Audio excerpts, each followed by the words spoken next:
Welcome to MVD films.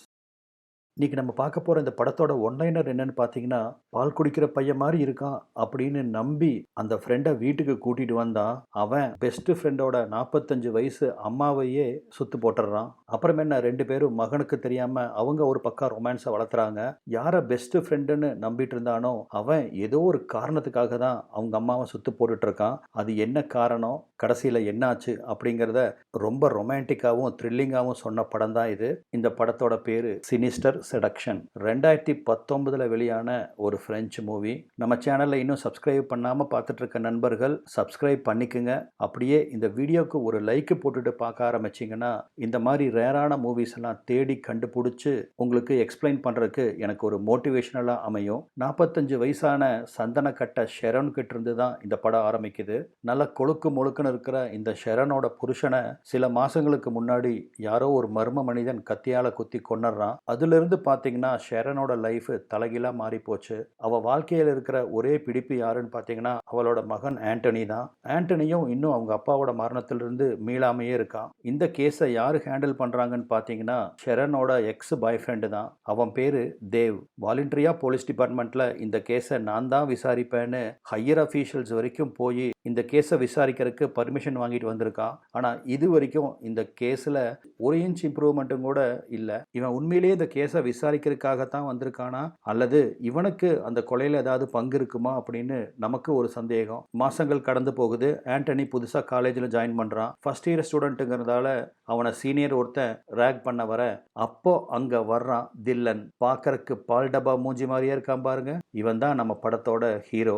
அவனும் second year student தான். பார்க்கறக்கு தான் ஆள் பால் டப்பா, ஆனால் அவன் குணம் பால் டாயில். இதை தெரிஞ்ச அந்த சீனியர் ரேகிங் பண்ணிட்டு இருந்த ஆண்டோனியை விட்டுட்டு ஒரே ஓட்டமாக ஓடிடுறான். தில்லன் அந்த காலேஜ் கேர்ள்ஸுக்கு முன்னாடி ஒரு சாக்லேட் பாயாக தான் பார்க்கப்படுறான். அப்படிதான் அவன் பாட்டுக்கு கேஷுவலாக அங்கே இருக்கிற பொண்ணு கூட போய் பேசிட்டு இருக்கிறான். ஆனால் ஆண்டனி பார்த்தீங்கன்னா ஹை ஸ்கூல்ல இருந்து ஒரு பொண்ணை லவ் பண்ணிட்டு இருந்திருப்பான். அந்த பொண்ணும் இதே காலேஜ் தான். இப்போ இவனுக்கு எதுக்கால தான் அந்த பொண்ணு நின்றுட்டு இருக்கு. ஆனால் இது வரைக்கும் அந்த பொண்ணுகிட்ட தன்னோட காதலை சொல்றதுக்கு ஆண்டனிக்கு தைரியமே வரல. ஆண்டனி அந்த பொண்ணோட போட்டோவை பார்க்கறத தில்லன் கவனிக்கிறான். அந்த பொண்ணு பேரு டயானா. நேரா டயானா கிட்ட போய் பேச்சு கொடுத்து அப்படியே ஆண்டனியும் அவளுக்கு இன்ட்ரோடியூஸ் பண்ணி வைக்கிறான். இன்னைக்கு தான் முதலா 2 பேரும் முகத்துக்கு நேர் பேசிக்கிறாங்க. எவ்வளவோ நாள் அவகிட்ட பேசணும் அப்படின்னு முயற்சி பண்ணி இருந்திருப்பான். ஆனா அந்த தைரியம் வந்திருக்காது. ஆமா, எதுக்காக எனக்கு இவ்வளவு ஹெல்ப் பண்ற அப்படின்னு தில்லன் கிட்ட ஆண்டனி கேட்கறான். உங்க அப்பாவை நீ இழந்ததை நான் கேள்விப்பட்டேன். அந்த வழி என்னங்கிறது எனக்கு நல்லா தெரியும். ஏன்னா நானும் உன்ன மாதிரி தான் அப்பாவை இழந்துட்டு அந்த வழியில தான் வாழ்ந்துட்டு இருக்கிறேன். அதனால தான் எனக்கு உன்னை ரொம்ப பிடிச்சது. நம்ம 2 பேரும் ஃப்ரெண்ட்ஸாக இருக்கலாமா அப்படின்னு தில்லன் வாலண்டரியாக ஆண்டனி கூட ஃப்ரெண்ட் ஆகிறான். ஆனால் தில்லன் என்ன நினைப்பில் நம்ம கூட ஃப்ரெண்ட் ஆகிறான் அப்படிங்கிறத தெரியாத அந்த அப்பாவி ஆண்டனி அவனோட ஃப்ரெண்ட்ஷிப்பை சந்தோஷமாக ஏற்றுக்கிறான். அதோட விளைவுகள் இனி போக போக தான் அவனுக்கு தெரிய ஆரம்பிக்கும். அப்புறம் என்ன, க்ளோஸ் ஃப்ரெண்ட்ஸ் 2 பேரும் எப்பவுமே ஒன்றா தான் இருக்கிறாங்க. ஒரு நாள் தில்லனை அவங்க அம்மா கிட்ட இன்ட்ரோடியூஸ் பண்ணி வைக்கணும் அப்படிங்கிறதுக்காக ஆண்டனி வீட்டுக்கு கூட்டிகிட்டு வரான். அங்கே வீட்டுக்கு வந்ததுக்கு அப்புறம் தான் தெரியுது ஆண்டனி எவ்வளோ பெரிய பணக்காரன் அப்படின்னு. ஆண்டனி தில்லனை இன்ட்ரோடியூஸ் பண்ணி வைக்கிறான். அவங்க அம்மாவுக்கும் சந்தோஷம்தான். ஆண்டனி பழசெல்லாம் மறந்துட்டு இப்போ ஒரு ஃப்ரெண்டு கூட ஜெல்லாக இருக்கிறதுல அவளுக்கு உண்மையிலே ரொம்ப சந்தோஷம்தான். ஆனால் பாருங்க, ஆண்டனி ஷெரோனை இன்ட்ரோடியூஸ் பண்ணி வச்சதுல இருந்து தில்லன் ஷெரோனவே ஒரு மாதிரியாக பார்த்துட்டு இருக்கான். என்னடா இவன் இப்படி பார்க்கறானே அப்படின்னு அவங்க அம்மாவுக்கு கொஞ்சம் சந்தேகம் வந்தாலும் அதை பெருசாக எடுத்துக்காம விட்டுறாங்க. அப்பதான் ஆண்டனியும் அவங்க அம்மா கிட்ட நம்ம வீட்டில் தான் பெரிய நீச்சல் குளம் இருக்குல்ல, இந்த வீக்கெண்டு நம்ம வீட்டில் ஒரு பூல் பார்ட்டி நடத்தலாம் அப்படின்னு பிளான் பண்ணியிருக்கோம், உங்களுக்கு சம்மதம் தானமா அப்படின்னு அவங்க அம்மாவை கேட்குறான். அவங்க அம்மா அந்த பார்ட்டிக்கு பர்மிஷன் கொடுத்துட்றாங்க. அப்புறம் என்ன, திபுன்னு காலேஜ் ஃப்ரெண்ட்ஸ் அத்தனை பேரும் அந்த பார்ட்டிக்கு வந்திருக்காங்க. டயானாவும் வந்திருக்கா, தில்லனும் வந்திருக்கான். டயானா கூட இப்போ டைம் ஸ்பெண்ட் பண்ணி ஆண்டனி பேச ஆரம்பிக்கிறான். ஆனால் தில்லன் பார்த்தீங்கன்னா எங்கிருந்தாலும் சுற்றி சுற்றி அவன் பார்வையெல்லாம் ஷெரோன் மேலே தான் இருக்கு. அவன் தன்னை இப்படி பார்க்குறான் அப்படிங்கிறத ஷெரோன் உணர்ந்திருக்க மாட்டா.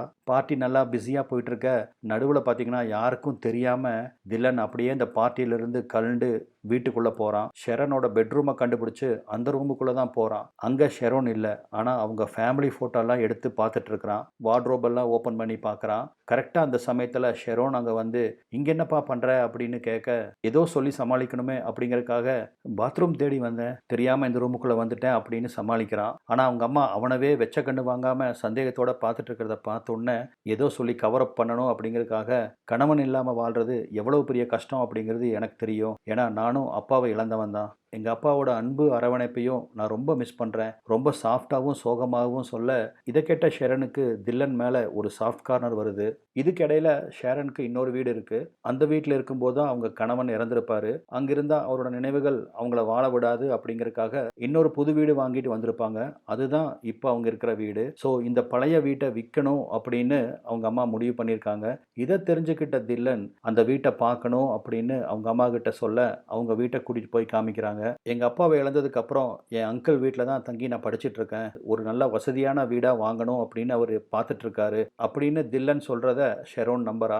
அவங்க கூட பேசி பழகினதுல ஷெரனுக்கு தில்லன் மேலே ஒரு அட்ராக்ஷன் வருது. வெள்ளக்காரங்களுக்கு வயசு வித்தியாசமே கிடையாது. எல்லாத்து மேலேயும் சீக்கிரம் அட்ராக்ஷன் வந்துடும். சீக்கிரமாக அந்த அட்ராக்ஷன் போகவும் செஞ்சிடும். இங்கே காலேஜில் ஆண்டனிக்கு டயானாவோட ஃபோன் நம்பரை வாங்கி கொடுக்குறான். இப்படி அம்மாவுக்கும் மகனுக்கும் அவங்க மனசில் இவன் நல்லவன் அப்படிங்கிற ஒரு விதையை இப்போ விதைச்சிட்டான். அன்னைக்கு ஷெரோன் ஆஃபீஸில் கொஞ்சம் பிஸியாக இருக்கா. அந்த சமயத்தில் அவளுக்கு ஒரு இமெயில் வருது. அந்த இமெயிலில் பார்த்தீங்கன்னா இவளோட பாஸ்ட் எக்ஸை பற்றின டீட்டெயில்ஸ் எல்லாம் அதில் போட்டிருக்கு. இவன் அவன் கூட என்னெல்லாம் பண்ணா அப்படிங்கிறது எல்லாத்தையுமே அந்த இமெயிலில் ரொம்ப வல்கராக எழுதியிருக்கிறான். இதை பார்த்த உடனே ஷேரனுக்கு ரொம்ப ஷாக் ஆயிடுச்சு. ஏன்னா இது அவள் புருஷனுக்கும் கூட தெரியாது, யாருக்குமே தெரியாத சீக்ரெட்டு. அப்படி யாருக்கும் தெரியாத சீக்ரெட் எப்படி வெளியே போச்சு அப்படிங்கிறதால ரொம்ப கன்ஃபியூஸான ஷெரன் அவளோட தங்கச்சியை போய் பார்த்து இந்த டீட்டெயில்ஸ் எல்லாம் சொல்கிறா. தங்கச்சிக்கே ஷாக்கு. ஏன்னா அவளுக்கே இப்போ தான் இந்த விஷயமே தெரியுது. ஏன் உன்னோட ஃப்ரெண்டு தேவ்கிட்ட சொல்ல வேண்டியதானே அப்படின்னு தங்கச்சி சொல்கிறா. வேண்டாம் வேண்டாம், இதை யாருக்குமே சொல்ல வேண்டாம். இந்த விஷயமெல்லாம் தெரிஞ்சதுன்னா என் ஹஸ்பண்ட் கொலையில் என் மேலே சந்தேகம் திரும்பும் அப்படின்னு அதை மறுத்தர்றா. என்னடா இது, அந்த தேவ் தான் கொன்னிருப்பான் அப்படின்னு நினச்சோம், இப்போ ஷெரன் தான் கொன்னிருப்பாளோ அப்படின்னு நம்மளுக்கே கொஞ்சம் சந்தேகம் தட்டுது. பொறுத்திருந்து பார்ப்போம். இங்கே காலேஜில் தில்லன் ஆண்டனி டயானாவோட காதலை வளர்த்துறதுக்கு ரொம்ப தீவிரமாக ஹெல்ப் பண்ணிட்டு இருக்கான். எத்தனை நாளைக்கு இப்படி ஒருத்தரை பார்த்துட்டே இருப்பீங்க? முதல்ல அவளை வெளியே எங்காச்சும் டேட்டுக்கு கூட்டிட்டு போ, அப்படி இப்படின்னு அவளை கொஞ்சம் டீல் பண்ணு அப்படின்னு தில்லன் ஐடியா கொடுக்கவும் ஆண்டனி தைரியத்தை வரவழைச்சிட்டு டயானா கிட்ட போய் இன்னைக்கு ஒரு டேட்டிங் போலாமான்னு கேட்க அவளும் சரின்னு சம்மதிச்சிட்றா. தில்லன் தன்னோட காஸ்ட்லியான காரை ஆண்டனி கிட்ட கொடுத்து, இதோ பார், டயானாவை ஒரு லாங் ஜேர்னி கூட்டிட்டு போ, போயிட்டு வரும்போது நீங்க ரெண்டு பேரும் லவ்வராக தான் வரணும் அப்படின்னு அவனை என்கரேஜ் பண்ணி அனுப்பிச்சு வைக்கிறான். இதெல்லாம் நம்ம ஃப்ரெண்டு நம்ம நல்லதுக்கு தான் பண்றான் அப்படின்னு தப்பா நினைச்சுக்கிட்ட ஆண்டனி டயானாவை கூப்பிட்டுட்டு கிளம்புறான். இங்க ரெண்டு பேரும் வீட்டில் உட்காந்து பேச ஆரம்பிக்கிறாங்க. ஷெரனோட மனசுக்குள்ள இருந்த அந்த வழியை திலன் கிட்ட ஷேர் பண்றா. அதாவது செத்து போன அந்த புருஷன் எப்படி ஷெரனை நெக்லெக்ட் பண்ணுனா, எப்படி அவளை கொஞ்சம் கூட கேர் பண்ணிக்காம வாழ்ந்தான் அப்படிங்கிறது எல்லாத்தையும் ஓப்பனா அவங்கிட்ட சொல்லி சங்கடப்படுறா. எல்லாத்தையும் கேட்டுட்டு இருந்த தில்லனும், உங்கள் வழிகளை போக்குறதுக்கு நான் ஒரு ஐடியா சொல்கிறேன் அப்படின்னு சொல்லிட்டு, உங்கள் ஹஸ்பண்ட் எழுதின புக்கு உங்கள் கையில் தானே இருக்குது, அதை உங்கள் ஹஸ்பண்டாக நினச்சி கிழிச்சு போடுங்க அப்படின்னு சொல்கிறான். முதல்ல தயங்கின ஷெரன் அதுக்கப்புறம் அவன் சொன்ன மாதிரியே அந்த புக்கை கிழிச்சு போடுறா. அவ்வளவு கோபம் அந்த புக்கை அவளுக்கு கிழிக்கும்போது. அந்த புக்கை கிழிச்சு போட்டதுக்கு அப்புறம் தான் ஷெரனும் ரிலாக்ஸாக ஃபீல் பண்ணுறா. பொதுவாக இந்த பணக்காரங்கனாலே நைட்டு குளிப்பாங்க இல்லையா, அந்த மாதிரி தான் இந்த சந்தன கட்ட ஷெரனும் பாத்ரூமில் குளிச்சுட்டு இருக்கா. சரி, அது சரி, கதவை தாள் போடணுமா வேண்டாமா? அந்த சமயத்தில் தான் பாத்ரூம்குள்ளே யாரோ என்ட்ராகிற மாதிரி அவளுக்கு தோண சட்டுன்னு திரும்பி பார்க்குறான். வந்தது வேற யாரும் இல்லை, தில்லன் தான். ஒட்டு துணி கூட இல்லாமல் சந்தன கட்ட மாதிரி தனக்கு எதிராக நிற்கிற ஷெரோனை பார்த்த உடனே அவனோட வாழைத்தண்டு முறுக்கிக்குது. இந்த பணக்காரங்கெல்லாம் நைட்டு குளிப்பாங்க, சரி அக்செப்ட் பண்ணிக்கலாம். பாத்ரூமை தாள் போடாமையே குளிப்பாங்க அப்படின்னா இவ பர்பஸாக அவன் உள்ளே வரணும்னு தான் தாள் போடாமல் குளிச்சிருக்காளோ என்னவோ. ரைட்டு, இப்போ அதுவா முக்கியம். தண்டு சூடான தில்லனும் மெதுவாக ஷெரனோட பக்கத்தில் வர ஒரு எதிர்பார்ப்போட ஷெரன் அவனைவே பார்த்துட்டு இருக்க, பக்கத்தில் வந்தவன் அவளை கட்டி பிடிச்சி முதல்ல ஒரு முத்தத்தை போடுறான். அவளை தான் அது வரைக்கும் குடும்ப குத்து விளக்கா இருந்த ஷெரன் அதுக்கப்புறம் அவளோட லீலையை காமிப்பா பாருங்க. ரொம்ப நாள் ஆச்சு இல்லையா, காஞ்சு போயிருக்கிறா. அவளை தான் பூந்து விளையாட ஆரம்பிச்சிருவா. தில்லன் சும்மா விடுவானா? இளங்கண்ணு சும்மா புடின்னு பிடிச்சிடுறான். தன்னோட உடல் தேவையை இங்க ரெண்டு பேரும் பூர்த்தி பண்ணிட்டு இருக்கிற அதே சமயத்துல இங்கே டயானாவை ஒரு காஸ்ட்லியான ரெஸ்டாரண்ட்டுக்கு ஆண்டனி கூட்டிட்டு வரான். ரெண்டு பேரும் அவங்க டின்னர்லாம் முடிச்சுட்டு வீட்டை நோக்கி கிளம்புறாங்க. வர்ற வழியில தைரியத்தை வரவழைச்ச ஆண்டனி டயானாக்கு ஒரு டீப் கிஸ் கொடுக்குறான். கார் வீட்டுக்கு வந்து சேருது. தில்லன் அங்கிருந்து கிளம்புறான். வீட்டுக்கு வந்ததுக்கு அப்புறம் தான் தெரியுது தில்லனோட வீடு ஒரு குட்டிச்செவரு அப்படின்னு. அதை வீடுன்னு கூட சொல்ல முடியாது. தகர டப்பாவை போட்டு க்ளோஸ் பண்ணியிருக்கிறாங்க. ஒரு கேட்டும் கூட ஒழுக்கமாக இல்லை. எகிரி குதிச்சு தான் உள்ளே வர முடியும்.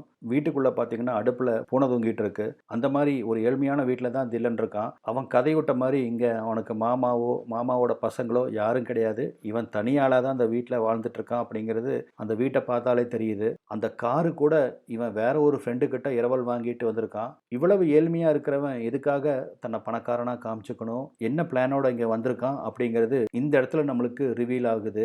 ஷெரனுக்கு அனானிமஸாக நிறையா லெட்டர்ஸ் இமெயில்ஸ்லாம் வரும் இல்லையா, அதை அனுப்பிச்சதெல்லாம் வேற யாரும் இல்லை, தில்லன் தான். இப்போ சிஸ்டமில் உட்காந்து ஷெரனுக்கு இன்னொரு மெயில் அனுப்பிட்டு இருக்கான். ஷெரனை போட்டது, ஆண்டனிக்கு ஒரு நல்ல ஃப்ரெண்டாக இருக்கிறது, இது எல்லாமே பார்த்தீங்கன்னா அவன் போட்ட பிளானோட ஒரு பகுதி தான். ஏற்கனவே நம்மளுக்கு புரிஞ்சிருக்கும் இவன் வாலண்டரியாக போய் ஆண்டனிக்கும் ஷெரனுக்கும் ஹெல்ப் பண்ணுறான் அப்படின்னு.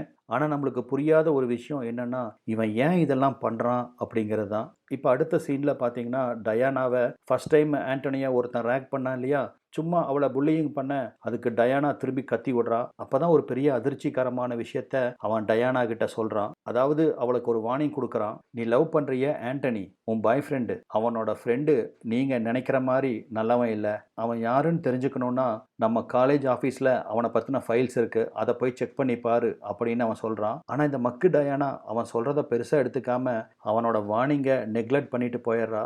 மறுநாள் காலையில் ஷெரனுக்கு தில்லன்கிட்ட இருந்து ஒரு மெசேஜ் வருது. இன்னைக்கு நைட்டு திரும்பவும் அந்த வீட்டை நான் பார்க்கணும்னு ஆசைப்படுறேன் அப்படிங்கிற மெசேஜ் அது. நடக்க போகிறது தெரியாத ஷெரனும் அன்னைக்கு நைட்டு அந்த வீட்டுக்கு போகிறா. அதான் அந்த ஒரு வீட்டை விற்கிறதுக்காக தில்லன்கிட்ட காமிச்சிருப்பா இல்லையா, அந்த வீடு. ஷெரனுக்கு முன்னாடியே வந்துட்ட தில்லன் அவளுக்காக வெயிட் பண்ணிட்டு இருக்கான். ஷெரன் வந்த உடனேயே அவளை அப்படியே திங்கிற மாதிரி பார்த்துட்டு இருந்த தில்லன் அப்படியே க்ளோஸாக அவள் பக்கத்தில் போகிறான். அங்கேயே ரெண்டு பேரும் கிஸ் பண்ண ஆரம்பிக்கிறாங்க. அதுவும் கிஸ்ஸுனாலும் சாதாரண கிஸ் இல்லை, அவன் மூஞ்சியவே முழுங்கிடுவான் போல இருக்கு. அப்படி அவளை திங்கிற வெறியோட தில்லன் ஹேண்டில் பண்ணிட்டு இருக்கான். அந்த சமயத்தில் ஒரு கார் அந்த வீட்டை கிராஸ் பண்ணி போகுது. அந்த காருக்குள்ள இருந்து யாரோ ஒருத்தர் இவங்க ரெண்டு பேரும் கிஸ் பண்ணுறது எல்லாம் வீடியோவாக எடுத்துகிட்டு போகிறாங்க. இது தெரியாத ரெண்டு பேரும் வீட்டுக்குள்ளே போய் அவங்க வெறிய பயங்கரமாக தீர்த்துக்கிறாங்க. மறுநாள் காலேஜில் ஆண்டனியை மீட் பண்ண டயானா அவனுக்கு ஒரு வீடியோவை காமிக்கிறா. அந்த வீடியோவில் பார்த்தீங்கன்னா அவனோட அம்மாவும் தில்லனும் ரொம்ப ஃபியூரியஸாக கிஸ் பண்ணிட்டு இருக்காங்க. அப்போ தான் டயானாவும் அந்த சீனியர் ஸ்டூடெண்ட்டோட வார்னிங்கை பற்றி சொல்கிறா. முதல்ல அவன் சொன்னதை நான் சீரியஸாக எடுத்துக்கல, எனக்கு ஒரு சின்ன சந்தேகம் தட்டுச்சு. அதனால் ஆஃபீஸில் போய் தில்லனை பற்றின ஃபைல்ஸ் எல்லாம் செக் பண்ணி பார்க்கும்போது தான் அவனுக்கு 21 வயசு ஆகியிருக்கிறதாகவும் ஏற்கனவே ஒரு கிரைம் சம்மந்தப்பட்டதால் இவன் அந்த காலேஜிலிருந்து ட்ராப் அவுட் ஆகிருக்கிறதாகவும் அதில் படித்தேன். நேற்று ஃபுல்லாக உங்கள் அம்மாவையும் அவனையும் தான் வாட்ச் பண்ணிட்டு இருந்தேன். அப்போ தான் உங்கள் அம்மா அந்த பழைய வீட்டுக்கு போகிறத பார்த்தேன். நானும் ஃபாலோ பண்ணிட்டு போய் இந்த வீடியோவை எடுத்தேன் அப்படின்னு சொல்லவும் இதை கேட்ட ஆண்டனிக்கு தலையில் இடி விழுந்த மாதிரி இருக்கு. தம்பிக்கு அந்த தாயை பற்றி தெரியாது போல இருக்கு. டயானா கிட்ட ஒன்றும் சொல்லிக்காம அங்கிருந்து வேகமாக போயிடுறான். டயானா கிளம்புற சமயத்தில் மரத்துக்கு பின்னாடி ஒளிஞ்சிருந்த தில்லன் சட்டுன்னு அவளுக்கு எதிர வந்து நிற்கிறான். டக்குன்னு அவள் ஃபோனை பிடுங்கி அந்த வீடியோவை பார்க்குறான். பார்த்துட்டு நல்லா இருக்கே அப்படின்னு அவளை நக்கல் பண்ணிட்டு அந்த வீடியோவை தன்னோட ஃபோனுக்கு மாற்றிடுறான். குடுறான் என் ஃபோனை அப்படின்னு வேகமாக அவங்ககிட்ட இருந்து பிடுங்கிட்டு டயானா ஓடிடுறா. ஆனால் இவனும் டயானாவை பின்னாடி துரத்திக்கிட்டே போகிற மாதிரி காமிக்கிறாங்க. மறுநாள் பார்த்தீங்கன்னா ஒரு அனானிமஸ் நம்பர்லேருந்து ஷெரனுக்கு ஒரு வீடியோ வருது. என்னென்னு ஓப்பன் பண்ணி பார்த்தவளுக்கு பயங்கர அதிர்ச்சி, அப்படியே உறைஞ்சு போய் நின்னுறா. வேற என்ன, அந்த கிஸ்ஸிங் வீடியோ தான். கூடவே ஷெரனோட அசிஸ்டண்ட்டும் இருக்கா. அவளும் இந்த வீடியோவை பார்த்துட்றா. ரெண்டு பேரும் அடுத்தது என்ன பண்ணலாம் அப்படின்னு யோசிக்கிறாங்க. அந்த சமயத்தில் தான் வீட்டு பெல்லை யாரோ அடிக்க படபடப்போட ஓடி போய் ஷெரன் பார்க்குறா. பார்த்தா அந்த போலீஸ் ஆஃபீஸர் நின்றுருக்காரு. ஒருவேளை இந்த ஆள் தான் இந்த வீடியோ அனுப்பிச்சிருப்பானோ அப்படின்னு நமக்கு இங்கே ஒரு சந்தேகம் வருது. வந்தவரும் ஒரு பேட் நியூஸை சொல்கிறாரு. உன் கணவர் டெத்து கேஸில் எந்த ப்ராக்ரஸுமே இல்லை அப்படிங்கிறதால என்னை அந்த கேஸ்லேருந்து தூக்கிட்டாங்க. இதை கேட்ட ஷெரன் அதிர்ச்சி அடைகிறா. என்னமோ காலையிலிருந்து ஷெரனுக்கு அதிர்ச்சி மேலே அதிர்ச்சி போல இருக்கு. நடந்தது எல்லாத்தையுமே தேவ்கிட்ட ஒன்று விடாமல் எக்ஸ்பிளைன் பண்ண ஆரம்பிக்கிறா.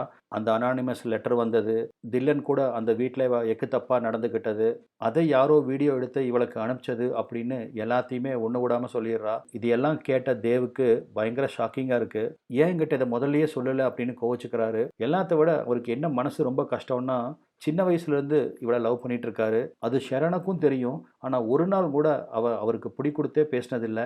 ஈவன் அவர் லவ் பண்ணுறது இவ தெரிஞ்சுக்கிட்ட மாதிரி கூட காமிச்சுக்கிட்டதில்லை. ஆனால் இன்னைக்கு ஒரு தப்பான அவன் கையில் இவ போய் மாட்டிருக்கிறத நினச்சி அவர் ரொம்ப ஃபீல் பண்ணுறாரு. அந்த சோகத்திலையும் கோபத்திலையும் இவகிட்ட ஒன்றும் பேசாமல் திரும்பி நடக்க ஆரம்பிச்சிடுறாரு. அந்த சமயத்தில் ஆண்டனிக்கு ஒரு மெசேஜ் வருது. யார்கிட்ட இருந்துன்னா டயானா கிட்ட இருந்து. உடனடியாக தில்லனோட வீட்டுக்கு வா, அவனை பற்றின ஒரு முக்கியமான ரகசியத்தை நான் கண்டுபிடிச்சிருக்கேன் அப்படின்னு அவன் அந்த மெசேஜில் டைப் பண்ணியிருக்கா. இந்த மெசேஜ் நம்பின ஆண்டனியும் சைக்கிள் எடுத்துட்டு உடனடியா தில்லனோட வீட்டுக்கு போறான். வீடு பாத்தீங்கன்னா பூட்டி இருக்கு.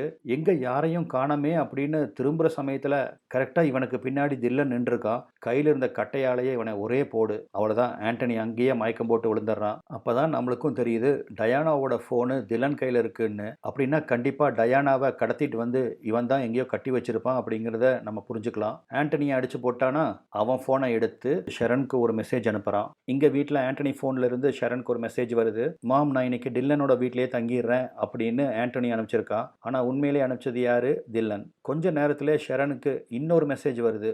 அந்த வீடியோ அனுப்பிச்சான் இல்லையா, அந்த அனானிமஸ் நம்பர்ல இருந்து. அதாவது ஷரனை அந்த பழைய வீட்டுக்கு வர சொல்லி மெசேஜ் வந்திருக்கு. உடனடியாக ஷரன் அவ ஃப்ரெண்டு தேவுக்கு இந்த இன்ஃபர்மேஷனை பாஸ் பண்ணிடுறா. நீ பயப்படாம அங்கே வந்துரு, நானும் வந்துடுறேன் அப்படின்னு அவர் சொல்ல ஷரன் இப்போ அந்த பழைய வீட்டுக்கு வந்து சேர்றா. வீடு திறந்திருக்கு. என்ன நடக்க போகுதோ அப்படின்னு பயந்துட்டே ஷரன் வீட்டுக்குள்ள வரா. அப்பதான் பார்த்தீங்கன்னா அந்த பெரிய டிவியில ஒரு வீடியோ ப்ளே ஆயிட்டு இருக்கு. பார்த்த உடனே ஷரன் அப்படியே உறைஞ்சு போய் நிற்கிறா. ஷாக்கிங்காக நின்றுட்டு இருந்தவளுக்கு பின்னாடி தில்லன் வர்றான். அப்படியே மெதுவான குரல்ல பேச ஆரம்பிக்கிறான். கத்திரிக்காய் முத்துனா கடத்தெருவுக்கு வந்துதான் ஆகணும். இப்பதான் தில்லன் ஒன் பை ஒன்னா ரிவீல் பண்ண ஆரம்பிக்கிறான். அந்த வீடியோவில் இருக்கிறது அவனோட அப்பா. அவர் கூட இருக்கிறது தான் சின்ன வயசு தில்லன். ஒரு தடவை ஷரனுக்கு இவளோட ரகசிய காதலை பத்தி ஒரு இமெயில் வந்திருக்கும் இல்லையா, அதை அவ தங்கச்சி கிட்ட ஷேர் பண்ணும்போது போலீஸ்ல சொல்ல சொல்லியிருப்பாள்ல. இந்த விஷயம் போலீஸுக்கு போக வேண்டாம் அப்படின்னு ஷரனும் மறைச்சிருப்பா இல்லையா. அந்த மறைக்கப்பட்ட நபர் வேற யாரும் இல்லை, தில்லனோட அப்பா தான். ஆமாங்க, ஷரனுக்கு ஒருத்தர் கூட அஃபேர் இருந்திருக்கும் இல்லையா, அது யாரும் இல்லை, தில்லனோட அப்பா கூட தான். அந்த சமயத்தில் தான் ஒரு தடவை அவங்க அஃபேர் அவங்க ஆஃபீஸ்லலாம் தெரிஞ்சு போக ஏற்கனவே கல்யாணமான தில்லனோட அப்பா இதனால் மன உளைச்சலுக்கு ஆளாகி மனைவிக்கு துரோகம் பண்ணிட்டமே அப்படிங்கிற குற்ற உணர்ச்சியில் அவர் தற்கொலை பண்ணி இறந்திருப்பாரு. கணவன் இறந்ததுக்கு அப்புறம் தில்லனோட அம்மாவும் முழு நேர குடிகாரியாக மாறிடுவாங்க. கொஞ்ச காலத்தில் அவங்க அம்மாவும் இறந்து போக அம்மா அப்பாவை இழந்த தில்லன் அனாதையாக நடுரோட்டில் நிற்கிறான். அப்பதான் அவங்க மாமா மூலமா ஷரனை பற்றி அவனுக்கு தெரிய வருது. தன்னோட அப்பா அம்மா 2 பேர்த்தோட மரணத்துக்கும் காரணமான இந்த ஷரன் தான். இத்தனை வருஷமா இவளை பழி வாங்கணும் அப்படிங்கிறதுக்காகத்தான் ஒரு நல்ல சந்தர்ப்பத்துக்காக வெயிட் பண்ணிட்டு இருந்திருப்பான். அப்படிதான் ஆண்டனி கூட காலேஜில் வாலண்டரியா போய் ஃப்ரெண்ட் ஆகிக்கிறான். ஸோ ஆண்டனி கூட ஃப்ரெண்ட் ஆனது, ஷரன் கூட ரொம்ப நெருக்கமானது, அப்புறம் அந்த வீடியோவை கசிய விட்டது, அவளுக்கு இமெயில் அனுப்புறது, இது எல்லாமே தில்லனோட பக்கா பிளானிங் தான். ஒவ்வொன்றையும் ஸ்கெட்ச் போட்டு நகர்த்தியிருப்பான். பர்பஸாகவே வேற ஒரு காலேஜில் இருந்து இங்கே டிரான்ஸ்ஃபர் வாங்கிட்டு வந்ததும் இவளை பழி வாங்கறதுக்காகத்தான். இப்போ அவன் பேக்கெட்ல இருந்து ஒரு கத்தியை எடுத்து காமிக்கிறான். இந்த கத்தியால தான் எங்கள் அப்பா செத்தாரு. அப்பதான் இன்னொரு ஷாக்கிங் ட்விஸ்டையும் தில்லன் ரிவீல் பண்றான். அதாவது ஷரனோட புருஷனையும் கொன்னது இந்த தில்லன் தான். அதுவும் இதே கத்தியை வச்சு தான் அவ புருஷனை கொன்னு இருக்கான். எப்படி தில்லனும் அவங்க அம்மாவும் அவங்க அப்பாவை இழந்து அனாதையா நின்னாங்களோ, அதே மாதிரி ஷரனோட புருஷனை இழந்து அவளும் ஆண்டனியும் அனாதையா நிற்கணும் அப்படிங்கிறதுக்கு தான் அவன் கொண்டு இருக்கிறான். இதை கேட்ட உடனே ஷரனுக்கு ஒரு மாதிரி தூக்கி வாரி போடுது. அவ கைகால் நடுங்க பக்கத்தில் இருக்க சேரில் அப்படியே பொத்துன்னு விழுகிறா. இப்போ என்னையும் கொல்ல போறியா அப்படின்னு குரல் நடுநடுங்க தில்லன் கிட்ட அவ கேட்க, வில்லத்தனமா சிரிச்ச தில்லன், உன்னை நான் கொல்ல போறதில்ல, உன்னை நீயே கொண்டுக்க போற, இந்தா கத்தி, உன்னை நீயே குத்துக்கிட்டு சாகு, ஒன்று மட்டும் ஞாபகம் வச்சுக்கோ, உன் பையன் என்னோட புடியில் இருக்கான், நீ சாகலைன்னா அவன் அங்கே செத்துருவான் அப்படின்னு அந்த கத்தியை அவ கையில் கொடுக்குறான். என்ன பண்ணலான்னு வேகமாக யோசிச்ச ஷரன் சட்டுன்னு கொஞ்சம் கூட எதிர்பார்க்காத சமயத்தில் தில்லனோட வாழைத்தண்டை டப்புன்னு பிடிச்சிட்றா. அந்த தொடுதல்ல தில்லனோட கவனம் ஒரு செகண்ட் சிதற சட்டுன்னு அவன் கையில் இருக்கிற கத்தியை பிடுங்கி அவன் தொடையிலேயே ஒரே இறக்கு.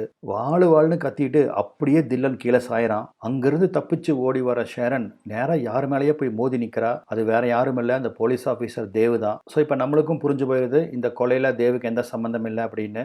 நடந்தது எல்லாம் அவங்ககிட்ட சொல்லி அழுகிறா. இப்போ ரூமுக்குள்ள வந்து பார்த்தா அங்க தில்லன் இல்ல, குத்துப்பட்டு எங்கேயோ ஓடிட்டான் போல் இருக்கு. எங்கேயும் போயிருக்க மாட்டான், அவன் வீட்டுக்கு தான் போயிருப்பான்னு சொல்லிட்டு தில்லனோட வீட்டில் வந்து தேடி பார்க்கறாங்க. அங்க யாருமே இல்லை. பக்கத்து காட்டு வழியா அவனை தேடிட்டு போகும்போது தான் ஒரு மரத்துல டயானாவும் ஆண்டனியும் கட்டி வச்சிருக்காங்க.